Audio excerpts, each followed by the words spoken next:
Hello दोस्तों। मैं हूं शोभित सर और Gurukulam the online learning point में आपका हार्दिक स्वागत करता हूं। Welcome to my YouTube channel Gurukulam the online learning point. तो यहां पर दोस्तों हम लोग बात करेंगे SSC railway, UPP, stenographer, SSC GD, CHSL and all one day exams की।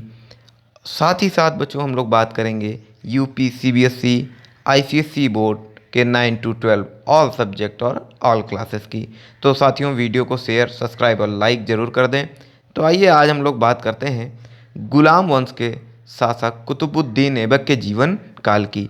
तो कुतुबुद्दीन ऐबक 1206 से 1210 ईस्वी मोहम्मद गौरी की मृत्यु के बाद उसने गुलाम सरदार कुतुबुद्दीन ऐबक ने 1206 में गुलाम वंश की स्थापना की। तो बच्चों कुतुबुद्दीन ऐबक का शासनकाल 1206 से 1210 ईस्वी तक रहा। मोहम्मद गौरी की मृत्यु के बाद उसके गुलाम सरदार कुतुबुद्दीन ऐबक ने 1206 ईस्वी में गुलाम वंश की स्थापना की। इसके बाद तुगरिल को मोहम्मद गौरी ने बयाना का गवर्नर बनाया।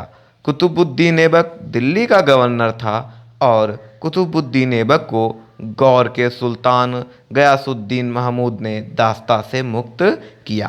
कुतुबुद्दीन ऐबक की शादी यालदोज की बेटी से हुई थी। तो बच्चों यहाँ से जो सबसे महत्वपूर्ण प्रश्न है वो यह है कि कुतुबुद्दीन ऐबक 1206 से 1210 ईस्वी तक शासन किया और इसने बच्चों 1206 में गुलाम वंश की स्थापना की और यह दिल्ली का गवर्नर भी था और इसकी शादी यालदोज की बेटी से हुई। तो अब हम लोग बात करेंगे बच्चों इसके आगे के जीवन काल की। याद रखिएगा कि 1206 में इसने गुलाम वंश की स्थापना की।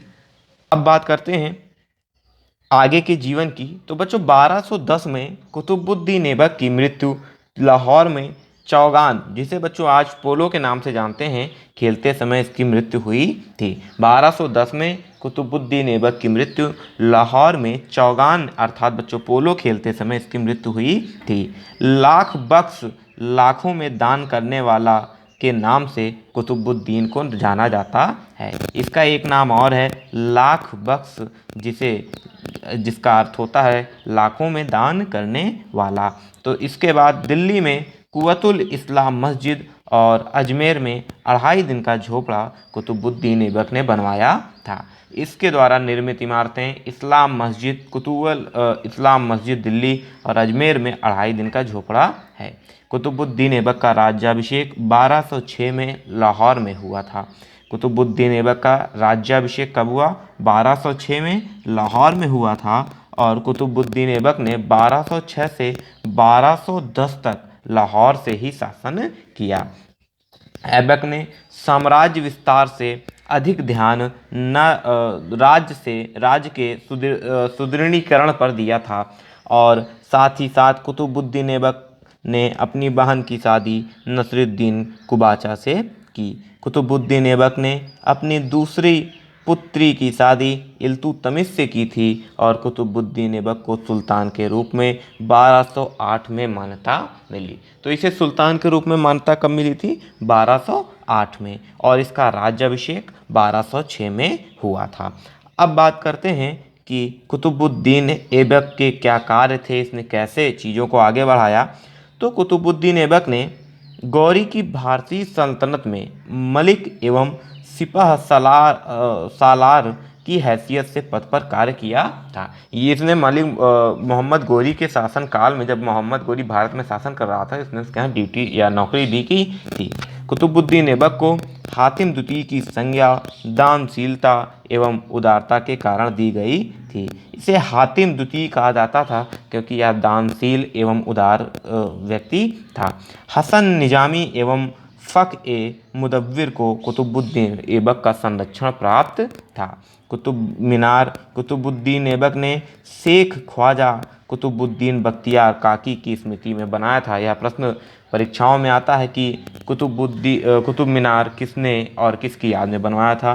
तो कुतुब मीनार कुतुबुद्दीन ऐबक ने शेख ख्वाजा कुतुबुद्दीन बख्तियार काकी की याद में बनवाया था। कुतुबुद्दीन ऐबक का अर्थ चंद्रमुखी होता है। इसके नाम का जो अर्थ है वह होता है चंद्रमुखी। बच्चों, वीडियो को शेयर करते रहें और हम लोग बात करते हैं कुतुबुद्दीन ऐबक के नाम के अर्थ। कुतुबुद्दीन ऐबक का सहायक सेनापति बख्तियार खिलजी था एवं नालंदा विश्वविद्यालय को बख्तियार खिलजी ने ही नष्ट किया था। कुतुबुद्दीन ऐबक को लाहौर में दफनाया गया और इसकी मृत्यु आप जानते हैं कि 1210 में लाहौर में ही चौगान अर्थात पोलो खेलते समय हुई थी। सल्तनत काल की राजकीय भाषा फारसी थी। इसके शासनकाल में इसके राज्य की जो भाषा थी वह फारसी थी और कुतुबुद्दीन ऐबक का पुत्र आराम शाह था। इसी के साथ कुतुबुद्दीन ऐबक से जुड़ी गुलाम वंश के प्रथम शासक के विषय में हम लोगों ने लगभग सभी जानकारी एकत्र कर ली है। तो बच्चों, यदि वीडियो अच्छा लगता है तो चैनल को ज़्यादा से ज़्यादा शेयर करें, सब्सक्राइब करें और अपने दोस्तों तक इन सभी जानकारियों को पहुंचाएं। थैंक यू, धन्यवाद, जय हिंद।